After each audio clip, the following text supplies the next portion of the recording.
ശ്രീനാരായണ ഗുരുദേവന്റെ തൃക്കൈയാൽ സൃഷ്ടിച്ച ദിവ്യ തീർത്ഥം. ഗുരുവരുൾ പോലെ പുണ്യ തീർത്ഥാടന സ്ഥാനമാകുവാൻ സാധിച്ച പുണ്യഭൂമി. ചെങ്ങന്നൂരിനും പന്തളത്തിനും മധ്യേയുള്ള മുളക്കുഴ പഞ്ചായത്തിലാണ് ഈ അത്ഭുത സ്ഥലമായ പാറയ്ക്കലുള്ളത്.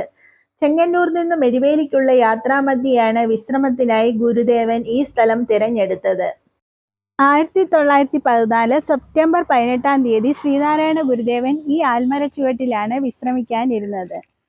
ഇന്നത്തെ ഗുരുമന്ദിരത്തിന് സമീപം കുറ്റിക്കാടുകളുടെയും ചെങ്കൽ പാറയുടെയും മധ്യേയുള്ള അരയാൽ ചുവട്ടിലാണ് വളരെ നേരം ഗുരു വിശ്രമിച്ചത്. കഠിന വേനൽക്കാലത്തായിരുന്നു ശ്രീനാരായണ ഗുരുദേവനും ശിഷ്യന്മാരും ഇവിടെ വന്നത്. അപ്പോൾ ദാഹമുണ്ടായതിനെ തുടർന്ന് ഇവിടെയുണ്ടായിരുന്ന പാറക്കെട്ടിൽ നിന്ന് ഗുരു ഒരു പാറകഷ്ണം എടുത്തു മാറ്റി. അതിനെ തുടർന്നുണ്ടായതാണ് ഈ പുണ്യതീർത്ഥം. ഗുരു സൃഷ്ടിച്ച ഈ നീരുറവ ഏത് കഠിന വേനലിലും വറ്റാതെ ഒരത്ഭുതമായി ഇന്നും നിലനിൽക്കുന്നു.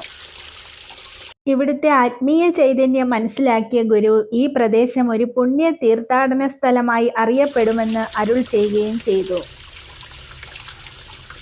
ഈ പുണ്യതീർത്ഥം ധാരാളം ഗുരുദേവ വിശ്വാസികൾ ശേഖരിച്ചുകൊണ്ട് പോകുന്നു. ഇവിടെ ഗ്ലാസ് വെച്ചിട്ടുണ്ട്.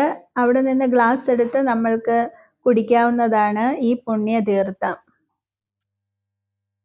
ഈ തീർത്ഥജലം ഒഴുകിയെത്തുന്ന ഒരു കുളവും ഇവിടെ കാണാൻ കഴിയും.